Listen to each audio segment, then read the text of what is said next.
Ion Antonescu, the name still echoes through Romanian history. A figure that continues to divide the nation. Was he a strong, decisive leader who brought order in a time of chaos? Or was his rule a dark chapter of extreme authoritarianism? The truth, as it often is far more complex and impossible to ignore. Today, we delve into the shadow of the conductor, exploring his decisions, his leadership, and the ultimate collapse of his regime. Romania in the late 1930s was a nation in crisis, faced with immense political instability and losing vast territories to its neighbors. The country was on the brink. Out of this turmoil, one man rose to prominence: General Ion Antonescu. He promised what many Romanians desperately craved: discipline, order, and national strength. In September 1940, King Carol II abdicated, and Antonescu seized the opportunity, establishing himself as conductor or leader of the state. His government swiftly became a military dictatorship. Power was centralized, and authority was absolute. For a nation weary of chaos, his decisive control seemed like a necessary, if harsh, solution. But this was only the beginning. To consolidate his rule, Antonescu's regime moved quickly to enforce loyalty. Political control became paramount. Opposition parties were silenced, and anyone deemed a threat to the new order faced purges and persecution. Strict laws and governance were put in place, transforming Romanian society. Institutions that had upheld democratic principles were either dismantled or brought under the firm grip of the state. These years were a profound test for the nation, as its people and its very social fabric were strained under the pressure of this unprecedented authoritarian system. Every aspect of life was now subject to the will of the conductor. By 1941, the world was at war, and Romania had to choose a side. Antonescu made a fateful decision. He aligned Romania with Nazi Germany. This alliance was driven by a powerful objective to reclaim Bessarabia and northern Bukovina, territories lost to the Soviet Union the previous year. From this point on, military operations and territorial ambitions became the driving force behind all national policy. Every decision, from domestic industry to foreign relations, was filtered through the lens of war. This strategic alignment with the Axis powers would steer Romania down a path from which there was no easy return, setting the stage for devastating consequences that would shape the nation for decades to come. While the war raged on the Eastern Front, Antonescu's administration grappled with immense challenges at home. The early 1940s were marked by growing internal unrest.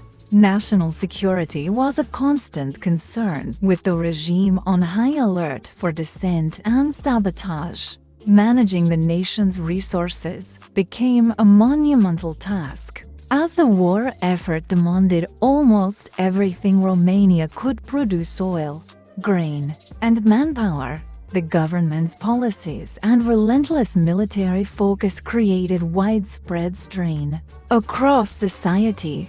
Food shortages became common, and the sacrifices demanded of the population grew heavier by the day. The promise of order was being paid for with the well-being of the people. As the war progressed, Romania found itself deeply entrenched in major military campaigns alongside Germany. Under Antonescu's direct leadership, Romanian soldiers fought in some of the most brutal battles on the Eastern Front. Most notably at Stalingrad, his strategic decisions, often driven by a rigid sense of military honor and ambition, had a staggering human cost. Hundreds of thousands of soldiers were lost, and countless families back home were torn apart. The national resources poured into the war effort were immense, depleting the country and highlighting the tragic price of unwavering military commitment. The dream of a greater Romania was turning into a national nightmare. By the summer of 1944, the tide of the war had turned decisively against the Axis powers. The Soviet Red Army was pushing relentlessly westward, right toward Romania's borders. Antonescu's regime, once seemingly unshakable, was now facing overwhelming military and political pressure. The situation was dire, and the change was imminent. On August 23, 1944, in a dramatic and decisive move, King Michael I summoned Antonescu to the royal palace and ordered his arrest. Caught completely by surprise, the conductor was detained. Without its leader, the entire authoritarian structure collapsed within hours.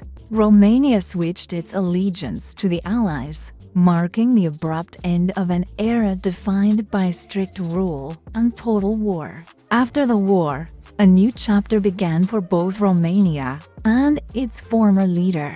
Ion Antonescu was put on trial by a People's Tribunal for his leadership decisions and actions during the war. The trial was highly politicized, reflecting the new communist-dominated reality of post-war Romania. He was found guilty and executed in 1946. His legacy remains one of the most controversial and fiercely debated topics in Romanian history. He is a powerful symbol of the complexities of leadership, the dangers of concentrated authority, and the profound responsibility that comes with making decisions that affect the fate of an entire nation. The lessons from his time in power continue to resonate today. So, we return to our initial question. Ion Antonescu's leadership remains one of the most scrutinized periods in Romania's past. He rose to power on a promise of order and national revival, but his rule came at an extraordinarily high cost. His story is a compelling and cautionary tale about power, ambition, and the deep and lasting impact a leader's choices can have on a nation. Understanding this complex history is crucial to understanding the Romania of today. Thank you for joining us on this journey. If you found this exploration of history insightful, please like this video and subscribe for more deep dives into the figures and events that shaped our world. See you next time.